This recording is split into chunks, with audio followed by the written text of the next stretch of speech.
ಟಗರು ಪಲ್ಯ ಎಲ್ಲ ಮಾಡಿ ನಮ್ಮೂರು ಮಾರಿ ಹಬ್ಬ ಆಯ್ತು, ಬಂದಿದ್ರೆ ಟಗರು ಪಲ್ಯ ಕೊಡಿಸ್ತಾ ಇದ್ದೆ. ಇರಲಿ. ಎಲ್ರು ನಮಸ್ಕಾರ, ಚೆನ್ನಾಗಿದ್ದೀರಾ? ಮೊದಲನೇದಾಗಿ ಏಪ್ರಿಲ್ 5 ಡೇಟ್ ನೆನ್ಪಿಟ್ಕೊಳ್ಳಿ. ಏಪ್ರಿಲ್ 5 ಮ್ಯಾಟ್ನಿ ಸಿನಿಮಾ ರಿಲೀಸ್ ಆಗ್ತಾ ಇದೆ ಥಿಯೇಟ್ರಲ್ಲಿ. ದಯವಿಟ್ಟು ಎಲ್ಲ ಹೋಗಿ ಥಿಯೇಟ್ರಲ್ಲೇ ಸಿನಿಮಾ ನೋಡಿ. ಈ ಸಿನಿಮಾ ಎಲ್ಲರೂ ಕೇಳ್ತಿರ್ತಾರೆ, ಯಾಕೆ ನೋಡಬೇಕು ಪ್ರತಿ ಸಲನೂ ನಿಮ್ಮ ಸಿನಿಮಾ ಯಾಕೆ ನೋಡಬೇಕು ಯಾಕೆ ನೋಡಬೇಕು ಅಂದರೆ ನಮ್ಮ ಸಿನಿಮಾದಲ್ಲಿ ಒಳ್ಳೆ ಎಂಟರ್ಟೈನ್ಮೆಂಟ್ ಇದೆ, ಅದಕ್ಕೆ ನೋಡಬೇಕು ಅಂತ ನಾನು ಹೇಳ್ತೀನಿ. ಸರಿನಾ? ರಚಿತಾ ರಾಮ್ ಅವರಿದ್ದಾರೆ, ಇನ್ನೇನು ಬೇಕು ಸಿನಿಮಾದಲ್ಲಿ ಅಲ್ವಾ? ಅವರಿದ್ರು ಸಾಕಲ್ವಾ ನೋಡೋದಕ್ಕೆ ಅಲ್ವಾ? ಸತೀಶ್ ಅವರಿದ್ದಾರೆ, ಶಿವರಾಜ್ ಕೆ ಅವ್ರ ಪೇಟರ್ ಇದ್ದಾರೆ, ನಾನಿದ್ದೀನಿ, ಪೂರ್ಣಚಂದ್ರ, ದಿಗಂತ್ ಅವರು. ಒಂದು ದೊಡ್ಡ ತಾರಾ ಬಳಗ ಇದೆ ಸಿನಿಮಾ ತುಂಬ. ದಯವಿಟ್ಟು ಬಂದು ಸಿನಿಮಾ ನೋಡಿ. ಮತ್ತು ಇನ್ನು ಡಿ ಬಾಸ್ ಅವ್ರು ಬರ್ತಾ ಇದ್ದಾರೆ. ಈಗ ಯಾವ್ದಾದ್ರು ನೀವು ಹಾಸ್ಪಿಟ್ಲಿಗೆ ಹೋದರೆ ಏನು ಹೇಳ್ತೀರಾ? ಈಗ ಒಬ್ರು ಹೋದರೆ ನಾನು ಆ ಡಾಕ್ಟ್ರ್ ಹತ್ರ ಹೋಗಿದ್ದೀನಿ, ನೀನು ಹೋಗು ವಾಸಿ ಆಗುತ್ತೆ ಅಂತ ಹೇಳ್ತೇವೆ ಅಲ್ವಾ? ಯಾರು ಒಳ್ಳೆ ಡಾಕ್ಟ್ರ್ ಇದ್ದರೆ ಆ ನಂಬಿಕೆ ಮೇಲೆ ನಾನು ಹೇಳ್ತೀನಿ, ಈ ಡಿ ಬಾಸ್ ಬಂದು ಟ್ರೇಲರ್ ಲಾಂಚ್ ಮಾಡ್ತಿದ್ದಾರೆ, ಈ ಸಿನಿಮಾ ಹಿಟ್ ಆಗುತ್ತೆ ಅಂತ. ಯಾಕೆಂದರೆ ಹಳೆ ಪೇಷಂಟ್ ನಾನು ಮುಂಚೆ ನನ್ನ ಟಗರು ಪಲ್ಯ ಟ್ರೇಲರ್ ರಿಲೀಸ್ ಅವ್ರು ಮಾಡಿದರು. ಸೊ ಹಂಗೆ ನಾನು ಹೇಳ್ತಾ ಇದ್ದೀನಿ, ಅವ್ರು ಬಂದರೆ ಟ್ರೇಲರ್ ಲಾಂಚ್ ಮಾಡಿದ್ರೆ ಸಿನಿಮಾ ಹಿಟ್ ಆಗುತ್ತೆ ಅಂತ. ಮತ್ತು ಗೆಳೆಯ ಡಾಲಿ ಧನಂಜಯ್ ಬಂದಿದ್ದಾರೆ. ಅವ್ರು ಯಾವತ್ತೂ ಅಷ್ಟೇ ಫ್ರೆಂಡ್ಸ್ ಏನೇ ಮಾಡಿದ್ರು ಅದನ್ನ ಯಾವತ್ತೂ ಅಂದರೆ ನಿಮ್ಮ ಬೆನ್ನೆಲುಬಾಗಿ ನಾನು ಇದ್ದೇ ಇರ್ತೀನಿ, ನೀವು ಏನು ಮಾಡ್ತೀವೋ ಮಾಡು ಅಂತ. ಸೊ ಇವತ್ತು ಎಲ್ರಿಗೂ ಟೀಮ್ಗೂ ಮುಂಚೆನೇ ನೋಡಿ ಅವರೇ ಬಂದು ಕೂತಿದ್ದಾರೆ. ಐ ಮೀನ್ ಇದು ಒಂದು ಸೂಚನೆ ಅಷ್ಟೇ. ಎಸ್,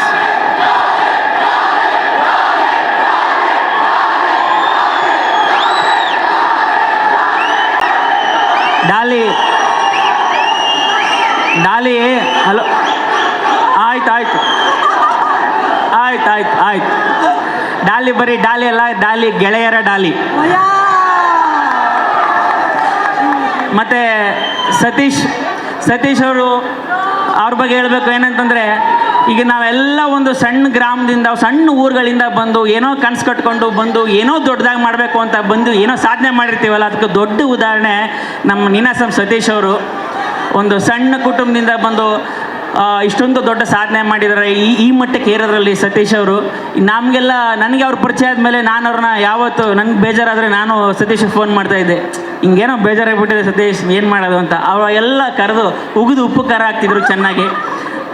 ನಿನ್ಗೇನೋ ಯಾವ ಬಂದಿದೆ, ಎಲ್ಲಿದ್ದೆ ನೀನು, ಈಗ ಎಲ್ಲಿಗೆ ಬಂದಿದೆಯಾ, ಖುಷಿ ಪಡೆಯ ನೀನು ಅಂತ. ಅಂದರೆ ಆ ಥರದ್ದು ಮೋಟಿವೇಟ್ ಮಾಡ್ತಾಯಿದ್ರು ನಮ್ಮನ್ನು ಯಾವಾಗಲೂ ಸತೀಶ್ ಅವರು.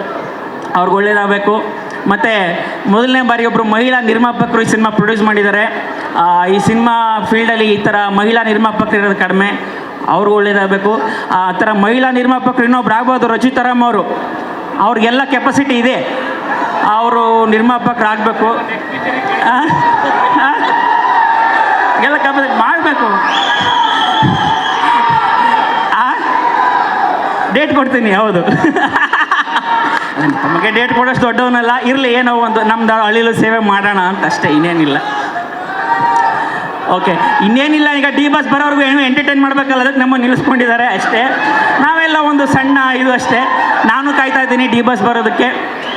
ಮತ್ತು ಒಂದು ಒಳ್ಳೆ ಕತೆ ನಮ್ಮ ಸಿನಿಮಾ, ಒಂದು ಒಳ್ಳೆ ಹಾರರ್ ಸಿನಿಮಾ, ಒಂದು ಒಳ್ಳೆ ಹಾರರ್ ಕಾಮಿಡಿ, ಮಜಾ ಇದೆ ಸಿನಿಮಾ.